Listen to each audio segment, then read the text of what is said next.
Hi, I am Carly Knoll, and I have been attending High Point Church for about a couple months now with Allie and Britton. Growing up, I went to church occasionally with my parents. I got confirmed, and then I just quit attending, and I just thought I could be a believer and have a place in heaven, and I didn't have to go to church. About 3.5 years ago, my grandpa Sam passed away, and then some years after he passed, I decided that it would be really great for him and for my grandma to see me go to church because they were very active in the church. I attended Lutheran Church of Hope for a couple months, but there was something missing. I went to church and then went home. I didn't have any sort of feeling until I asked Allie and Britton if I could come to church with them, and I instantly fell in love with this church. Every Tuesday for the past couple months, Allie and Britton and I have been meeting with Greg for a Bible study, and I remember Greg saying the very first time that there's a difference between religion and relationship with God, and just being so encouraging. He was being so encouraging with me and wanting me to find that relationship with God. One night I had dinner with Allie and Britton, and when I left, I was sitting in my car at Grays Lake, and Allie had texted me and said, "Is something wrong? You seemed quiet." So I texted her back and I said, "No, I haven't been myself. If you know me, I'm always so bubbly. I never let anything bother me, even if it is." And I just said, "I've been so unhappy lately, and it scares me because I'm not sure how long it's gonna last, and I'm not really sure why I'm so unhappy." So she replied back and said, "Here's what I think is happening.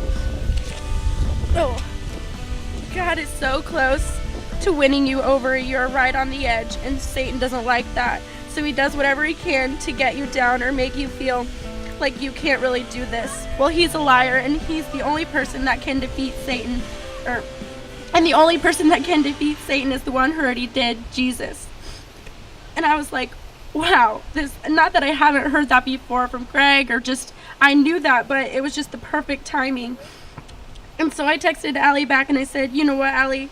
I'm giving myself 100% to God. What you said made me realize so much. I've been blaming God for all my unhappiness lately, for the reason I've been treated so unfairly by guys. Why am I blaming God as to why am I doing all these things for guys, and I'm just being used? And I always wondered why he was doing this to me and what made me less deserving, and why don't I deserve happiness?" But what she said to me was so reassuring, and it's not God's fault at all.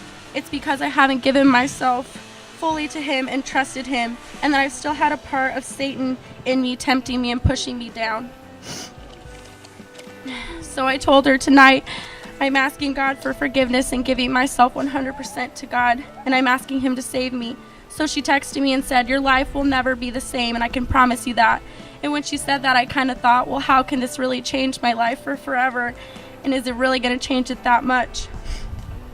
And then I just realized that that is so true. Nothing really changed, but my mood changed. And now that I have put my trust into God, it doesn't mean that things are going to change forever.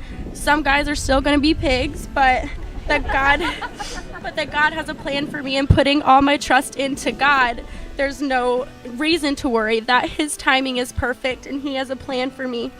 It's like a weight was lifted off my shoulders, and this happiness is a happiness I've never felt before. It's just a different kind of happiness, and I want everyone to feel this happiness because it's so indescribable, this feeling that I feel now. And before I end, I just really want to thank God for bringing Greg into my life. It's like he sent Greg as an angel. I mean, the way he came into my life and the timing is just perfect. So I just want to end on this. On July 26, 2016, I asked God for forgiveness and to save me.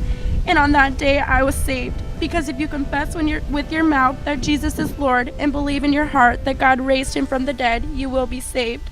Romans 10:9. Thank you.